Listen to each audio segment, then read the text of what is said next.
Hey everybody, it's Dr. J. Hope you enjoyed your module last week. I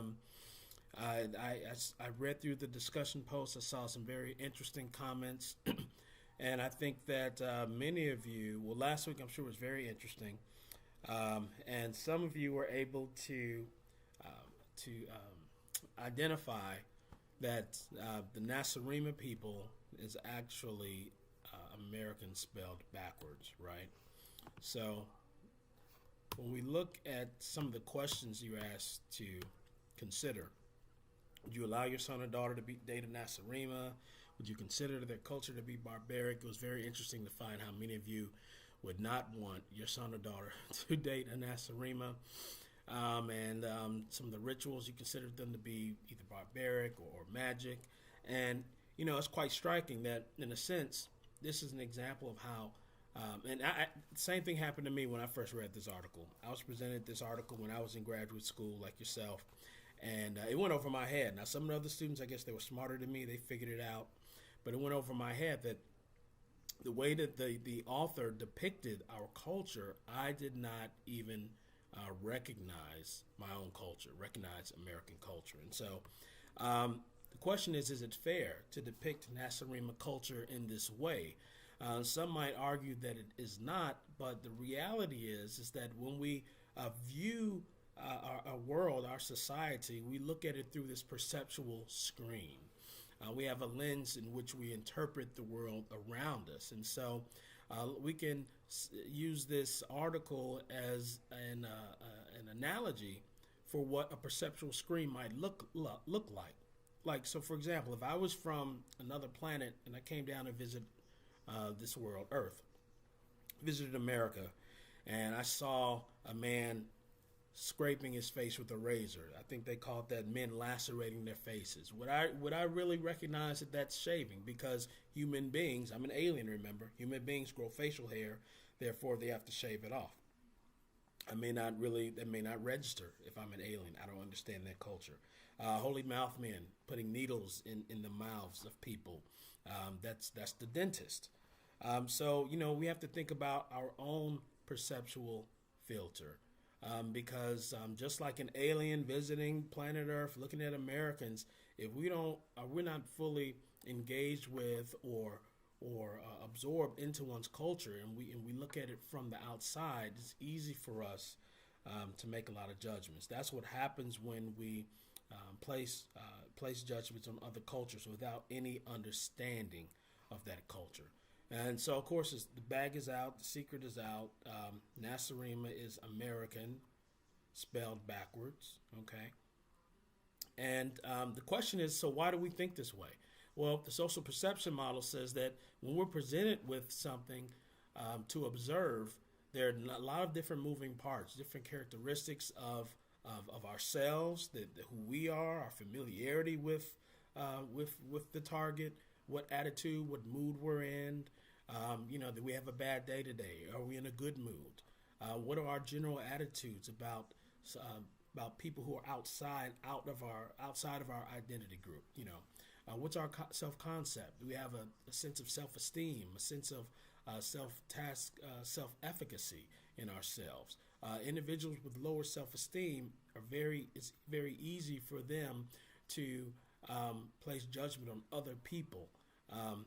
As a reflection of themselves, this kind of projection of their own attitude about who they are. And cognitive structures, how does our mind work? How do we process information? Reading that article, did we read through the article very quickly, and then maybe we missed some key elements that would signal to us that this is an analogy, or this is a play on words to depict American culture in a certain way. So, our thought processes. We look at target characteristics, the way in which the culture was described, and we think about just in general, we bring our own type of characteristics to perceive the target in a certain way. So all these things influence our perception, creates these filters through which we process and interpret information. Importantly, things that are barriers to us accurately encoding information are selective perception, stereotyping, first impression error, projection, and also self-fulfilling property. So, what are these? So, selective perception is basically when we already have our own viewpoint, a decision about something's already been made in our mind. And so what we do is we perceive information, we interpret it through our belief system, through our own assumptions that we have previously held. And as a result, we also discount any other information. This explains why, politics is a prime example. In a lot of different polls, even when different parties are presented with different information, even if it's factual information, if it's logical information, it's very difficult for people to change their political party affiliation. So selective perception plays a strong role in why people do this. We look at stereotypes. These are generalizations about groups of people. These generalizations can be harmful and dangerous because individuals will begin to make decisions and prescribe behaviors on people based on some sort of norm that they believe, which could be true or not true, but one person does not represent an entire identity group.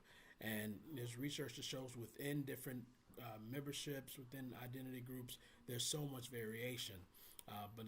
So as human beings, it's dangerous for us to just try and put someone in a box based on our own personal experiences that we've had with members from that identity group, or based on images we've seen on TV, or based on a belief system that we've inherited from our upbringing through family, through our community, and even from our religious background. First impression error occurs when we meet someone for the first time, and that's what we remember most about that individual. It could be we met someone, we had a bad experience with someone from a particular membership, with a particular group when we were younger, and so we hold on to that memory, and it creates a lasting opinion based on that person.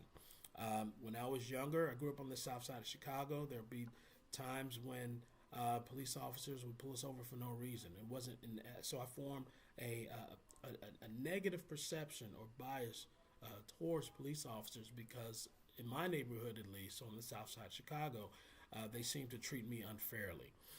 When I was just minding my own business, doing nothing wrong, sometimes I would just walk home from school and they want to pull me over to ask me a whole bunch of questions about my day.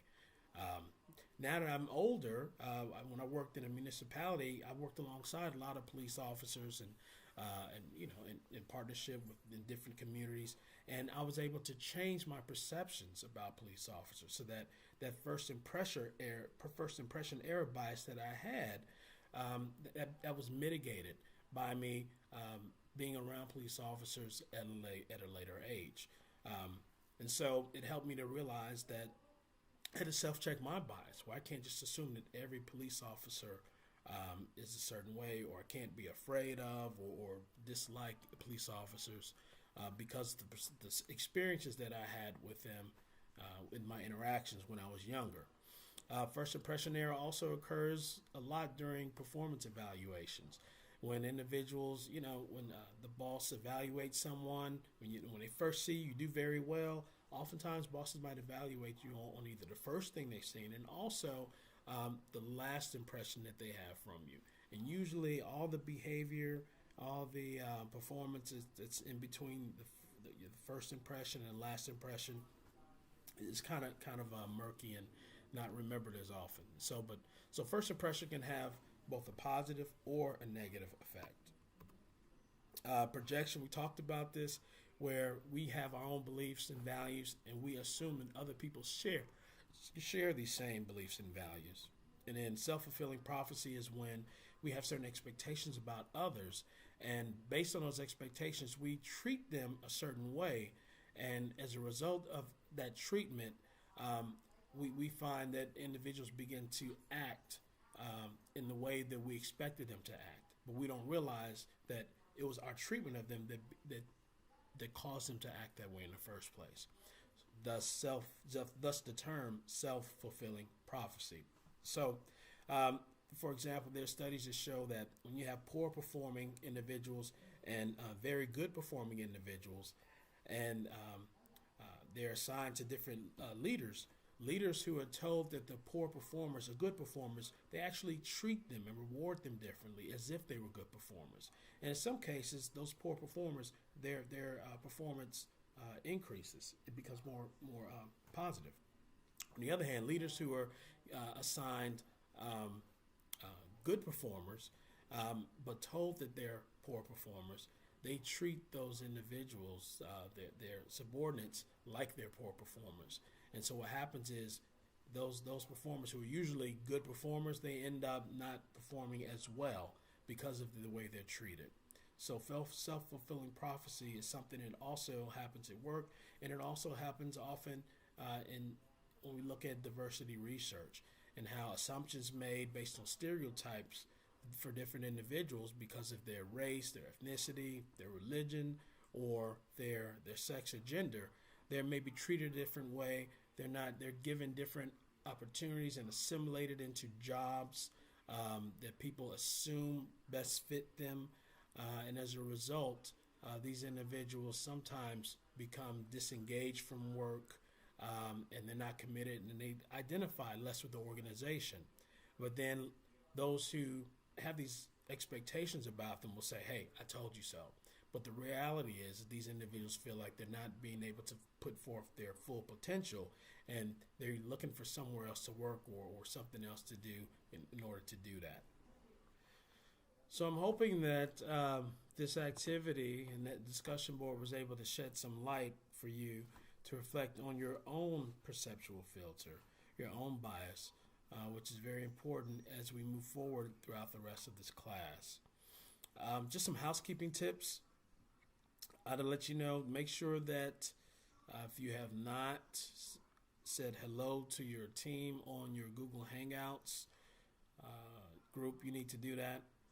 If you have some questions about how to access it, or if you don't even know what I'm talking about, please send me an email as soon as possible so that we can get you situated. If you're on a team and you notice that you have some teammates that haven't logged on yet, or haven't gone on Google Docs or gone on Google Hangouts, reach out to them, because the first couple of projects are coming up due soon, and that's something that's important that you need to start collaborating on while you have time. So I hope you enjoyed the next module that's coming up. Enjoy your day.